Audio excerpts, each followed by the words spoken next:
For 15 years, he didn't answer her calls.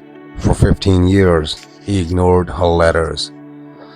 For 15 years, he lived as if she no longer existed. Then one morning, a single envelope arrived, and by nightfall, everything he ran from caught him. Daniel Harper was successful by every visible measure: downtown apartment, six-figure job in marketing, tailored suits, busy calendar. People admired his lifestyle. Nobody knew the cost of it. Every morning, Daniel stared at the city through glass windows 40 floors above the street. He told himself he had escaped his past. What he never admitted was this: his past had been trying to reach him for 15 years. His mother's name was Evelyn Harper. She lived in the same small town Daniel had fled at 18. Same weathered house, same creaking porch, same old mailbox that still remembered his name. She worked two jobs most of her life: one at a school cafeteria, one cleaning offices at night. She raised Daniel alone. His father had disappeared before he could walk. She never remarried. Every sacrifice she made had Daniel's face at the center of it. Daniel was 17 when the argument destroyed their relationship. He had been accepted into a college in the city, a scholarship, a future. But Evelyn had lost her night job that same month. She couldn't afford to help him leave. Daniel accused her of holding him back, of sabotaging his life, of being the reason he was stuck. Evelyn tried to explain. He refused to listen. The last thing he said before walking out the door was, "I wish you were never my mother." The door closed, and so did 15 years of silence. Evelyn never stopped trying. Birthday calls, voicemail messages, handwritten letters with trembling handwriting. Daniel deleted them without listening. He told himself, "I owe her nothing." But every time he threw one away, an invisible weight grew heavier in his chest. Daniel worked relentlessly: internships, promotions, late nights, weekend meetings. Success became his armor. He bought luxury to drown guilt. He filled silence with ambition. Relationships never lasted. When people asked about her family, he said simply, "I don't have one." And for 15 years, he believed that lie. Back in that small town, Evelyn kept Daniel's childhood room exactly the same: posters on the wall, trophies on the shelf, his old bed neatly made. Every Sunday, she cooked extra food, just in case neighbors told her to let go. She never did. A mother does not unsolve a son, no matter how deeply he wounds her. Evelyn learned she was sick 2 years before the final letter. Cancer, advanced, aggressive. Doctors urged treatment. She took some, refused much, saved the money. She told them, "I only need enough time to write," and she began writing. Letters she never mailed, memories she never shared, apologies for things she never truly did wrong. On an ordinary Tuesday morning, Daniel found a single envelope slipped under his apartment door. The handwriting was shaky but familiar. His chest tightened instantly. Return address: the same small town he pretended didn't exist, his mother's house. He stared at it for a long time, then placed it on the table without opening it. For 3 days, Daniel ignored the envelope. He told himself, whatever it is, it can wait. Work meetings came first, deadlines came first, life came first. On the fourth morning, there was a second envelope, different handwriting, hospital return address. His hands began to shake. The second letter was short. "Daniel, your mother asked us to send you the letter she wrote before she lost consciousness. She passed away last night at 2:14 a.m. With respect, St. Mary's Hospital." Daniel felt the world tilt. The unopened envelope on his table suddenly weighed more than his past 15 years. With trembling hands, Daniel opened his mother's final letter. Inside were 6 pages, written slowly, painfully, every word pressed from a failing body that still loved. My dear Daniel, if you're reading this, it means my time has run out.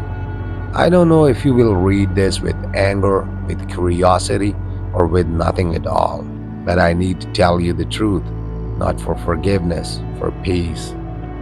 I never stopped loving you, not for one day, not for one breath. I kept your room ready because a mother never knows when her child might need to come home. I never blamed you for leaving. I only blamed myself for not being able to hold you tighter when you needed it most. The letter continued, and so did the pain. I lied to you that night. I told you that I had no money for your college, but the truth was, I had savings. I had enough for your first year. I used to pay it off your father's gambling debt so he won't destroy your future from the shadows. I chose your safety over your understanding, and you hated me for it. I don't regret my choice. I only regret that I never found a way to explain it before my time ran out. Daniel couldn't breathe. The memory of that night crushed into a new shape. The letter ended with lines written so faint they barely held ink. I am proud of the man you became, even from a distance. I watched every achievement from newspaper clippings and quiet questions. If you ever wonder whether I forgave you, I did long before you stopped hating me. If heaven is real, I'll be waiting.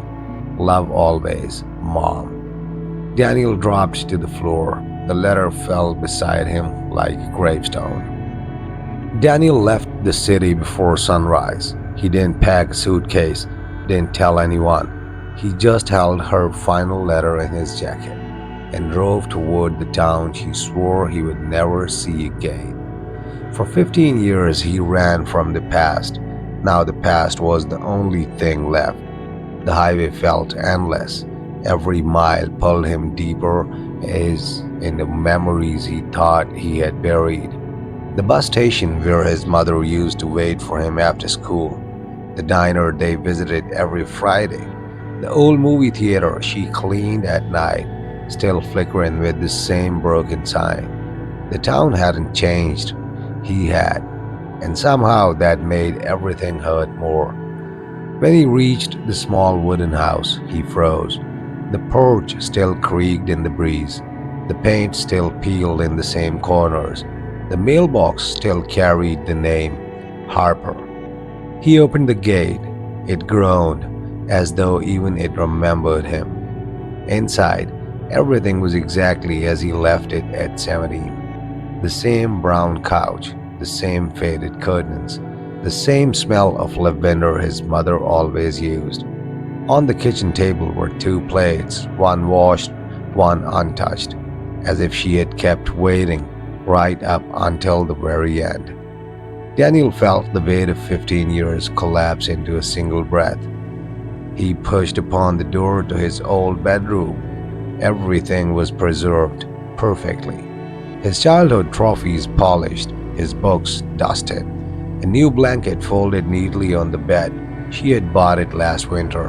A note lay on the pillow, not written for him, written about him. Eveline's handwriting, just in case he ever needs a warm night. Daniel's throat closed. He sat on the bed, shaking, surrounded by a love he had abandoned. A soft knock came from inside. Mrs. Granger, the neighbor who watched him grow up, stood holding a small wicker basket. Her eyes filled with the moment she saw him. Oh, Daniel, she talked about you every day. He couldn't speak, so she did. She never said a bad word about you, not once. Whenever we asked why you were never called, Mrs. Granger touched her heart. She always said, he'll come back when he's ready. Another neighbor joined, then another. Each told him something he didn't know. Evelyn paying off overdue school lunches for other children. Evelyn bringing soup to sick neighbors after her chemo sessions. Evelyn asking quietly every Sunday, "Has anyone heard from my boy?" Every word was a blade, every memory a wound he had earned. The chapel was small, sunlight filtered through dusty stained glass, painting the room in soft colors. Only a handful of people were there, but every person had a story about her kindness. A teacher said Evelyn gave half her paycheck once to help a struggling student.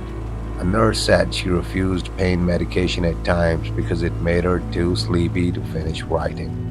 At the front of the room lay a single framed picture of Evelyn and Daniel when he was 10, his arm around her shoulders, both smiling as if tomorrow was guaranteed. He couldn't look at it without breaking. When it was time to speak, he stood up with shaking legs. Words failed, only tears came. 15 years of silence, failing in front of strangers who knew more about his mother's goodness than he ever allowed himself to see. After the funeral, the hospice nurse approached him. "Your mother wanted you to have this." A small wooden box, light, delicate, almost too fragile to hold. Inside were all the letters he wrote to him but never sent. A photo of him on his first day of school, a ticket stub from the first movie they watched together, a lock of his baby hair, and a final note, folded tiny as if she wrote it with her last strength. "Daniel, I love could if love could keep me alive. I